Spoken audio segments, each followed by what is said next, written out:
Before I get started, I'd like to kindly ask that you hit the like button and please subscribe to the channel for more content just like this. All I'm offering is the truth, nothing more. Remember when Pixar made movies about toys, bugs, and cars?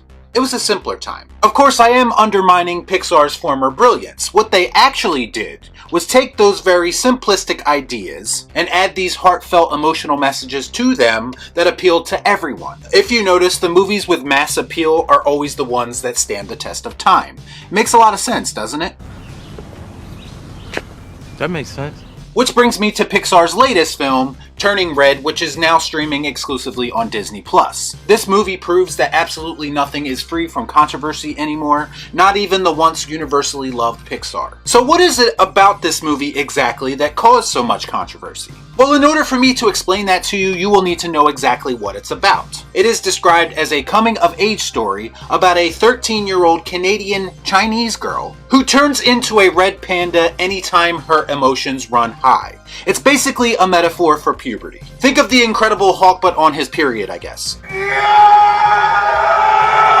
The movie focuses on the transition between childhood and womanhood and all the difficult emotions that come with that. It seems like a relatively normal idea if this was contained within a normal movie. Now, some people have praised the themes within the movie because they normalize these topics.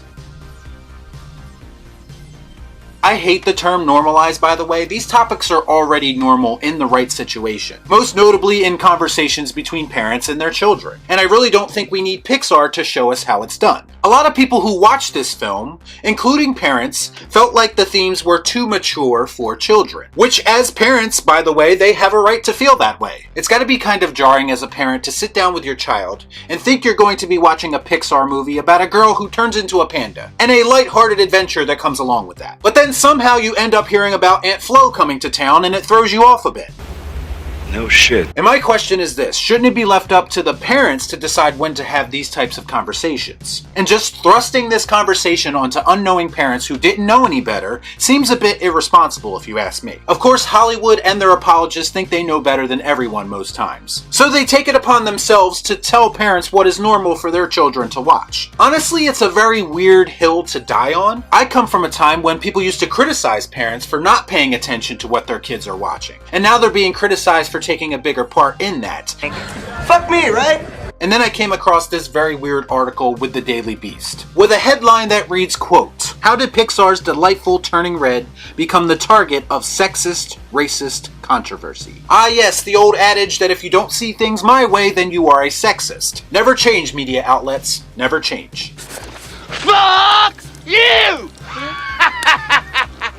In this very condescending article, we get lines that basically generalize this film's critics. With quotes like this: people who can't manage to have a good time or in fact don't understand the purpose behind the movie in the first place. Yes, because not many people would be able to crack that metaphorical code that Pixar is laying on us, if not for the Daily Beast. Just an FYI, it doesn't really matter how the message is delivered if the people watching it don't want that message in the first place. Maybe some people don't look at an animated comedy for kids about puberty as a good time. Some people just want to go to the movies and forget about the awkward times in life, and maybe not relive them.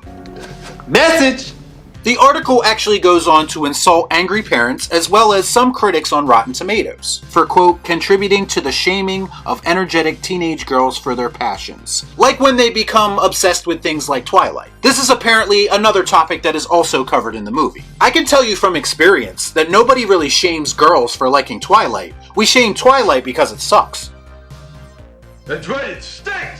The article goes on to say that the movie currently sits at a 95% on the garbage tier website that is Rotten Tomatoes, but still complains that some critics found the movie to be exhausting for creating a character that's irritatingly obnoxious. and over its scenes featuring periods which, God forbid, may prompt questions from confused children. Once again, it's not the media or Pixar's place to decide when those conversations take place. Kinda seems like you're overstepping your boundaries a little bit. You about to cross some fucking lines. Guys. And why exactly do we always have to deal in absolutes? You have a movie that's sitting at a 95% on Rotten Tomatoes, yet you are sitting here bitching about the couple of critics who did not obsess over the movie. Everyone is entitled to their own opinion, and if some people found the themes in the movie to be inappropriate for a children's movie, or just poorly executed, then who are you to tell them that they are wrong? Also, who are you to tell them that they are a bad person for not liking this movie? Only a Sith deals in absolutes. I know this happens all the time in the media, but this is a step up considering they're suggesting that parents don't know what they're talking about in regards to how to talk to their children about these topics. Honestly, I feel like it's pretty irresponsible of both the media and Pixar at this point. Perhaps a better approach would be to go back to making movies that appeal to a wider audience, and not just a select few people who are going through the issues in this film. And maybe leave the difficult life lessons to the people who know their children best. Remember, just because something works for you doesn't mean it has to work for everyone. Man, I'm tired of being right. One final note, Disney is all about putting warnings in front of their classic animated movies, right? Because they might seem culturally inappropriate by today's standards. Why not put a little warning in front of Turning Red? Because clearly, this movie doesn't work for everyone and might make people feel uncomfortable. But you won't do that because you're trying to prove a point, I'm sure. Oh, I got a live one here. So let me know what you thought about all this in the comments down below. As always, please like, comment, share, subscribe to the channel. Hit that bell for notifications, and I'll see you next time right here on Real Shift. Thanks for watching. Peace out.